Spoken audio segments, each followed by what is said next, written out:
Hello students, आज हम +1 classes में फिजिक्स टेक्नोलॉजी एंड सोसाइटी के बारे में पढ़ेंगे। साथ में हम पढ़ेंगे fundamental forces.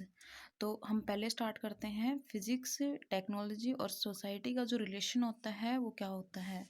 The connection between physics technology and society can be seen in many examples. Sometime technology give rise to new physics, at other time physics generate new technology. Both have direct impact on society.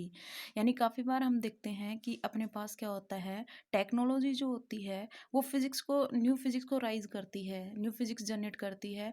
और कुछ time ऐसा होता है कि physics जो होती है वो क्या करती है, नई टेक्नोलॉजी को जनरेट करती है।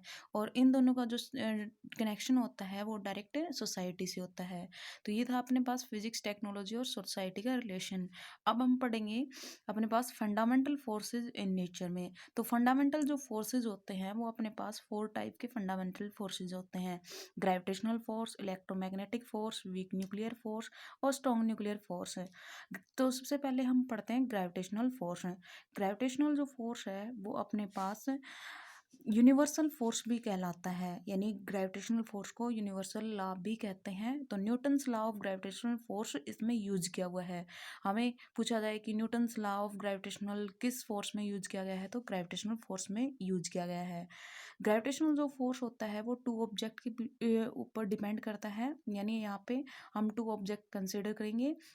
वन ऑब्जेक्ट है mass small m and another object है mass capital M and their distance between r। यानी एक दूसरे से जो उनका डिस्टेंस है वो r है, और एक ऑब्जेक्ट का जो मास है हमने स्मॉल m लिया है, अनदर जो ऑब्जेक्ट है उसका मास जो हमने कैपिटल M लिया है।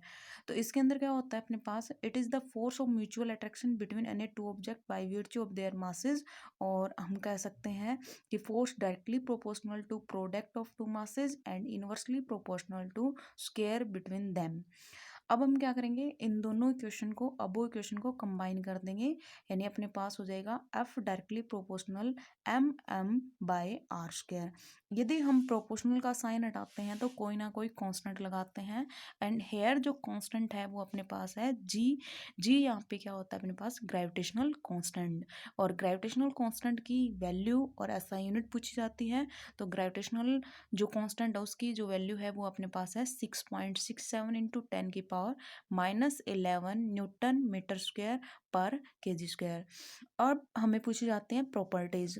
तो प्रॉपर्टीज क्या होती हैं, एक बात आप ध्यान रखें, किसी भी फोर्स में या किसी भी क्वांटिटी में अपॉन आर स्क्वायर आ जाए तो 3 प्रॉपर्टी आपके पास अपने आप कंसिडर हो जाएंगी। वो 3 प्रॉपर्टी कौन सी होती हैं, अपॉन आर स्क्वायर है तो लॉन्ग रेंज ऑर्डर होता है, और अपॉन आर स्क्वायर है तो ये अपने पास क्या होता है, ओबे इनवर्स स्क्वायर लॉ और central forces.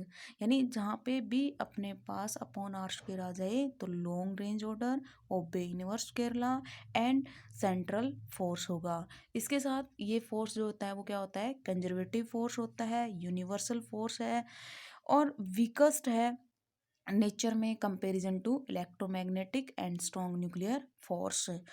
Every object experience this force due to every other object in the universe. यानी ये उसी ऑब्जेक्ट पे अप्लाई होता है जहाँ पे 2 ऑब्जेक्ट हों।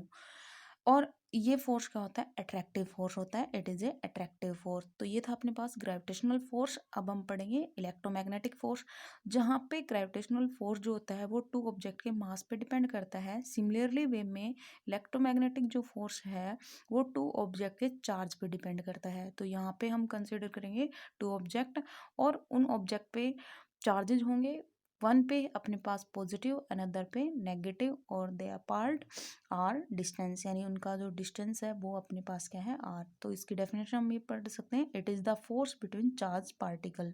यानी ये ऐसा फोर्स है जो चार्ज पार्टिकल के बिटवीन अप्लाई होता है। तो ये भी कर सकते हैं हम, F directly proportional to product of charges and inversely proportional to square distance between them. अब बोथ इक्वेशन को कंबाइन करते हैं तो F directly proportional Q naught by R square.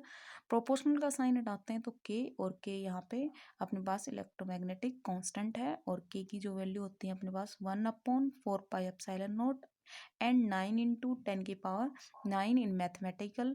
और इसके ऐसा यूनिट बनेगी अपने पास न्यूटन मीटर स्क्वायर पर coulomb square. When charge are at rest the force is given by Coulomb's law. यानी अगर अपने पास चार्ज रेस्ट में होंगे तो ये जो अपने पास इलेक्ट्रोमैग्नेटिक फोर्स पड़ा है ये कूलम्ब्स लॉ में कन्वर्ट हो जाएगा। Charge in motion produce magnetic effect and a magnetic field give rise to a force on a moving charge. यानी अगर चार्ज मोशन में है तो सिर्फ मैग्नेटिक इफेक्ट की वजह से प्रोड्यूस हुआ है।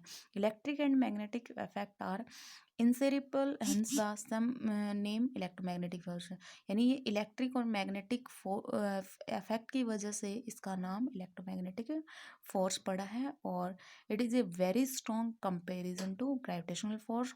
तो अब हम पढ़ते हैं प्रॉपर्टी। तो प्रॉपर्टी जैसा आप पीछे बताया था ये प्रॉपर्टी आपकी सिमिलर रहेंगी। ओबे इनवर्स के law long range order and central force और conservative force, but it is attractive as well as repulsive force और स्ट्रॉन्गेस्ट कंपेरिजन टू ग्रेविटेशन।